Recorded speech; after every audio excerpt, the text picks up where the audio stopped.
আসসালামু আলাইকুম। Welcome back to my new video. চলুন আজ কাজ করতে করতে আমরা কিছু হাদিস সম্পর্কে আলোচনা করব। কবরবাসীদের জীবন। রাসূলুল্লাহ সাল্লাল্লাহু আলাইহি ওয়াসাল্লাম ইরশাদ করেন, যখন মৃতকে কবরে রাখা হয় তখন কবর তাকে বলে, হে উজাড় গৃহ ব্যক্তি, আমার পক্ষ থেকে তোমাকে কিসে ধোকায় ফেলে রেখেছিল? তুমি কি জানো না আমি পরীক্ষাগার, অন্ধকারের ঠিকানা, একাকিত্বের নিবাস এবং কীটের আবাসভূমি। আমার সম্পর্কে তোমাকে কিসে বিভ্রান্ত করে রেখেছিল যে তুমি আমার উপর বুক ফুলিয়ে চলাফেরা করতে? মৃত ব্যক্তি নেককার হলে তার পক্ষ থেকে কেউ জবাব দেয়, হে কবর, তুমি দেখো না এই ব্যক্তি সৎ কাজের আদেশ করত এবং অসৎ কাজের নিষেধ করত। কবর বলে, তাহলে এখন আমি তার জন্য সবুজ হয়ে যাব, তার দেহ নূর হয়ে যাবে এবং আত্মা আল্লাহ তাআলার কাছে চলে যাবে।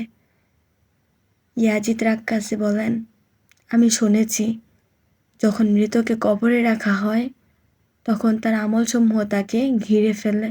আল্লাহ তাকে বলেন, হে গর্তে পতিত একাকী বান্দা, তোমার বন্ধু বান্ধব ও পরিবারের লোকজন তোমার কাছ থেকে চলে গেছে, আমার কাছে আজ তোমার কোনো সহচর নেই। হযরত কাবে আহবার বলেন, নেক বান্দাকে যখন কবরে রাখা হয় তখন তার নামাজ, রোজা, হজ, যাকাত, জিহাদ ইত্যাদি সৎ কাজসমূহ এসে তাকে ঘিরে রাখে। আযাবের ফেরেশতা যখন তার পায়ের দিক থেকে আসে তখন নামাজ বলে, দূরে থাকো, এই ব্যক্তি আল্লাহর জন্যে এই পায়ে ভর দিয়েই দাঁড়িয়ে থাকত। এরপর ফেরেশতা মাথার দিকে আসে তখন রোজা বলে, এদিকে তোমার পথ নেই, এই ব্যক্তি দুনিয়াতে অনেক ক্ষুধার্ত ও পিপার্স থাকত। ফেরেশতা দেহের দিক দিয়ে আসতে চাইলে হজ ও জিহাদ বলে, এদিক থেকে দূরে থাকো, সে এ দেহ দিয়ে হজের জন্য অনেক শ্রম ও কষ্ট স্বীকার করেছে এবং আল্লাহর পথে জিহাদ করেছে।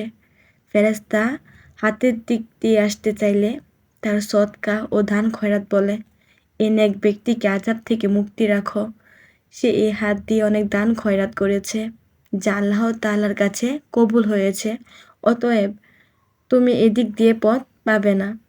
তখন এই মৃতকে মুবারকবাদ জানিয়ে বলা হয়, তুমি পবিত্র হয়ে জীবন যাপন করেছ এবং পবিত্র হয়ে মৃত্যুবরণ করেছ। এরপর তার কাছে রহমতের ফেরেশতা আসে এবং তার জন্য জান্নাতের শয্যা পাতে, তার জন্য বেহেশতি পোশাক আনা হয় এবং যত দূর দৃষ্টি যায় তার কবরকে প্রশস্ত করে দেয়া হয়।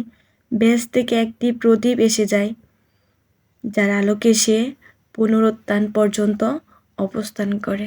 আব্দুল্লাহ ইবনে উবাইদ ইবনে উমাইর এক জানাজার সাথে চলার সময় বললেন, আমি রাসূলুল্লাহ সাল্লাল্লাহু আলাইহি ওয়াসাল্লামকে বলতে শুনেছি, মৃতকে কবরে বসানো হয় এবং সে জানাজায় উপস্থিত লোকদের পায়ের শব্দ শোনে, তখন কবর ছাড়া কেউ তার সাথে কথা বলে না।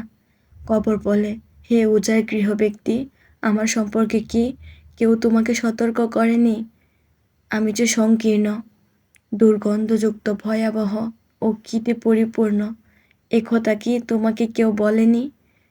অতএব তুমি আমার জন্যে কি প্রস্তুতি গ্রহণ করেছ?